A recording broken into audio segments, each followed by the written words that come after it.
Dari Dokter Dinda, bila sudah mengajak seseorang untuk kembali beribadah, namun ditolak, apakah cukup didoakan atau tetap diajak? Masya Dan Allah. diajaknya kapan ini gitu kira-kira? Nah, subhanallah, barakallahu fiik. Ya, ahibati fillah, ada orang-orang yang sakit.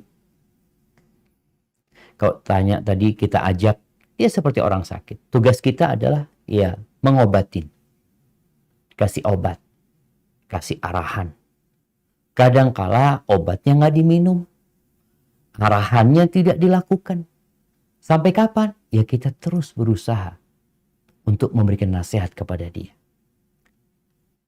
Rasul Shallallahu Alaihi Wasallam, bagaimana semangat beliau, kesungguhan beliau, agar hidayah ini sampai ke semua orang.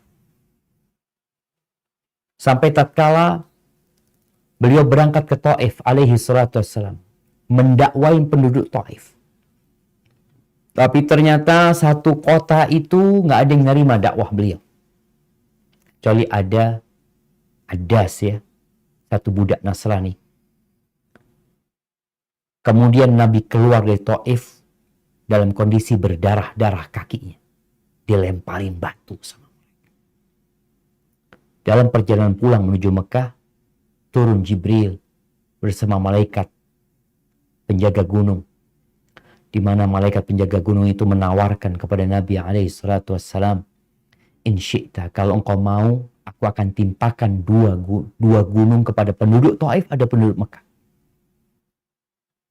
Karena mereka telah menyakiti Nabi alaihi salatu wassalam. Apa kata Nabi alaihi salatu wassalam? Arju an yukhrijallah min aslabihim man ya'budullah wa la yusyrik bihi syai'an. Berharap Allah keluarkan dari tulang-tulang sulbi mereka, dari anak keturunan mereka yang beribadah kepada Allah dan tidak melakukan kesyirikan.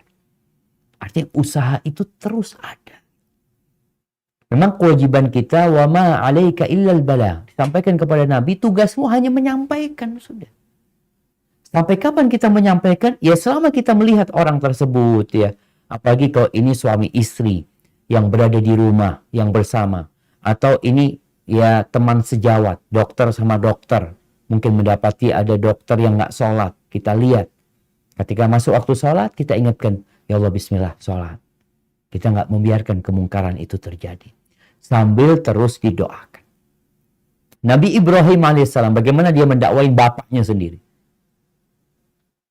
Yang sampai bapaknya itu muak sama Nabi Ibrahim alaihissalam. Ketika terakhir bapaknya nggak kuat mengatakan, ya Ibrahim, la illam tantahi ya Ibrahim, kalau engkau nggak berhenti mendakwain aku wahai Ibrahim, la arjumanna, aku akan lemparin engkau dengan batu. Mau dirajam Nabi Ibrahim. Wahjurni maliya, udah tinggalkan aku. Diusir Nabi Ibrahim alaihissalam. Apa yang terjadi? Nabi Ibrahim mengatakan, salamun alaik. Salamun alaik. Semoga keselamatan buat engkau, wahai ayahku. Sa'astaghfiru laka rabbi. Aku akan mintakan ampun untukmu dari Rabbku. Ya, itu yang terjadi. Kalau memang sudah mentok, selesai. Tapi sampai kapan? Terus berdoa. Nabi Nuh alaihissalam, ketika sudah naik perahu, kita tahu ada salah satu anak Nabi Nuh yang nggak beriman. Istrinya juga seperti itu. Ketika udah naik perahu, udah berlabuh perahunya ini, Nabi Nuh melihat anaknya sedang berjalan menuju gunung. Dipanggil anaknya, ya bunayyar kam ma'ana wala takun ma'al kafirin. Wahai ananda, ayo kau naik sama kita, jangan kumpul sama orang-orang kafir engkau. Ini sudah masa yang tinggal sedikit lagi gitu. Dan anaknya udah melihat bagaimana air itu mulai naik. Apa kata anaknya? Sa'awi ila jabalin ya'simuni minal ma'. Aku akan mendaki gunung yang akan menyelamatkan aku dari air. Itu Nabi Nuh sampai akhir dari kehidupan anaknya, dia terus mendakwai. Nabi kita Muhammad alaihissalam, bagaimana beliau mendakwai pamannya Abu Talib. Sejak turun wahyu. Beliau nggak berhenti mendakwain pamannya 10 tahun. Sampai tatkala pamannya sakit kritis, ajal sudah mendekat, Nabi SAW masih datang kepada pamannya, mengajak pamannya untuk masuk Islam. Tapi akhirnya pamannya mati di atas kekufuran.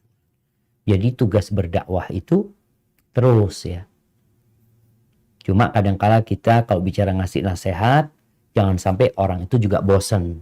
Kita kasih nasihat, cari waktu yang tepat, cari kondisi yang tepat, caranya juga yang baik. Insya Allah, semoga Allah membukakan pintu hatinya untuk menerima hidayah. Hada wallahu a'lam bishawab.